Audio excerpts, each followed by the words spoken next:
नीतीश कुमार की सरकार से इस्तीफा देने के एक हफ्ते बाद जीतन राम मांझी के बेटे और हम पार्टी के राष्ट्रीय अध्यक्ष संतोष कुमार सुमन ने अपने पिता जीतन राम मांझी के साथ देश के गृह मंत्री अमित शाह के साथ मुलाकात की है। क्या बातचीत हुई आपकी अमित शाह जी के साथ? और नित्यानंद राय भी शामिल थे। आप लोग एनडीए में शामिल हो गए?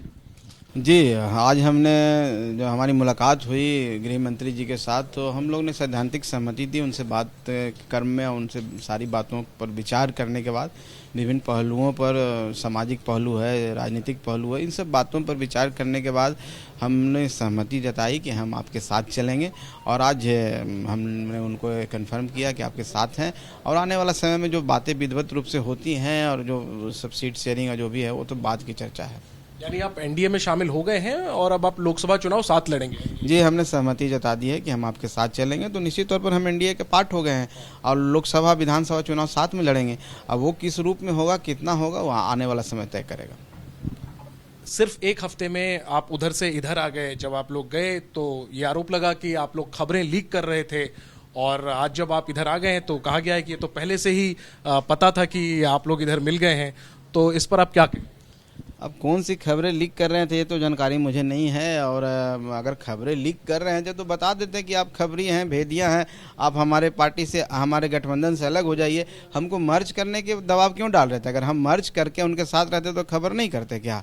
अगर जो जासूस है वो तो किसी भी फॉर्म में रह करके जासूसी कर सकता है। वो तो और अच्छा है कि आपके पास चला जाए और सारी बातों को बताने के लिए कुछ अगर व्यक्तिगत फ़ायदा लेना होता तो आपकी खबर को हम करते हैं। और ऐसी कौन सी खबर आपके पास थी जो आपके मीडिया भाई बंधुओं के पास नहीं पहुंचती है?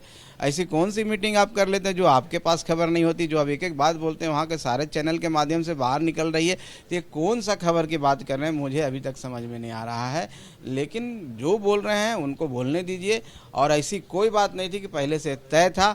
आपने एक रास्ता दिखाया, आप एक गरीब और दलित को बताया कि आप इस लायक नहीं हो कि हम आपसे बात करें, आप मेरे पैर के नीचे रहो और आप पार्टी में शामिल हो जाओ, तब तुमसे बात करेंगे।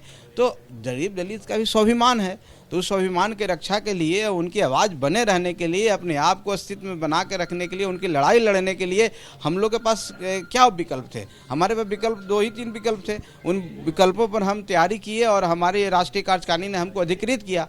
तो आज जब मुलाकात हुई, अब मुलाकात होने के बाद सारी बातों पर हमने चर्चा की उनसे, इन सारी बातों पर चर्चा की और उनका आश्वासन आया कि नहीं, गरीब के साथ हम भी हैं। भारतीय जनता पार्टी भी गरीबों के लिए काम करती है और जिस हिसाब से राष्ट्रपति बनाने का काम और जहाँ भी मुख्यमंत्री बनाने का काम, हर जगह दलितों के लिए काम करती है भारतीय जनता पार्टी। तो हमको लगा नहीं, भारतीय जनता पार्टी जी के साथ रहना चाहिए। और गृह मंत्री जी के हम सब ने आश्वासन दिया कि हम आपके साथ हैं और उनका भी आश्वासन आया कि आपके साथ हैं और आपका हम हर संभव हम लोग मदद करेंगे। और हम लोग एक हो जाइए, एक होकर के बिहार की नहीं पूरे देश की राजनीति कीजिए और आने वाला विधानसभा चुनाव में भी भारतीय जनता पार्टी की सरकार वहाँ बनेगी। तो हमने आज सहमति दी। बाकी बातें जो होनी है वो स्टेट लेवल पर होनी है। सीट शेयरिंग हो, चाहे कोई भी बातें हो, चाहे विधिवत घोषणा करने की बात हो, तो ये सब स्टेट लेवल पर होगी। लेकिन एक सहमति हमारी बन गई। अमित शाह जी ने क्या कहा?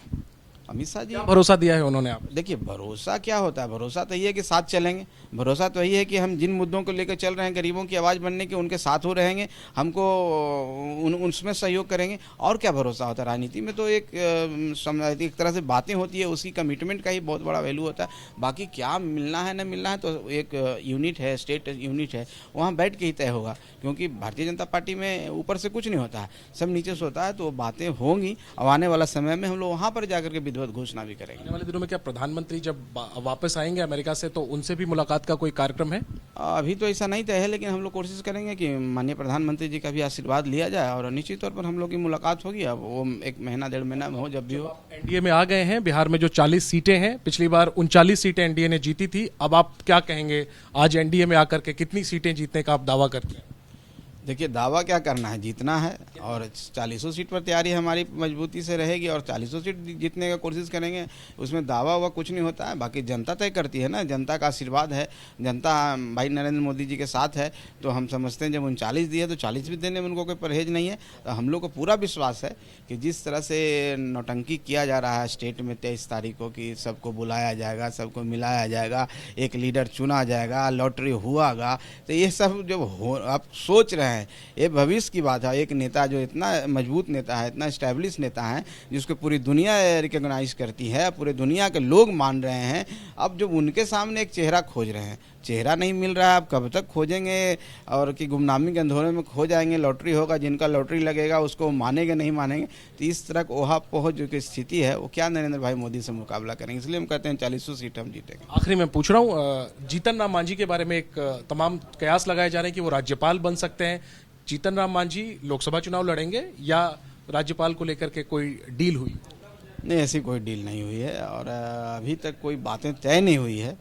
बातें ये सब हो जाएगी आने वाला तो समय। अपनी तरफ से कितनी सीट पर लड़ने की तैयारी कर रहे हैं? हम पार्टी कितनी सीट? देखिए, हम पार्टी अभी तक कोई दावा नहीं की है और जब तक हम कोई बात नहीं कर लें वहाँ पर स्टेट स्तर पर, और तो इस तरह की बातें अभी नहीं बोलनी चाहिए। ऐसे तैयारी तो हम सब सीटों पर कर रहे हैं और हमारी तैयारी रहेगी। हम जितना मजबूत होंगे उतना ही सहयोगों के सपोर्ट करेंगे, लेकिन अभी इस तरह की कोई बातें नहीं हुई है। आने वाला समय में सारी बातें हो जाएंगी। शुक्रिया बात करने के लिए। तो जहाँ एक तरफ संतोष सुमन दावा कर रहे हैं कि जो अगला लोकसभा चुनाव होगा और विधानसभा चुनाव होगा बीजेपी के साथ गठबंधन में रहेंगे।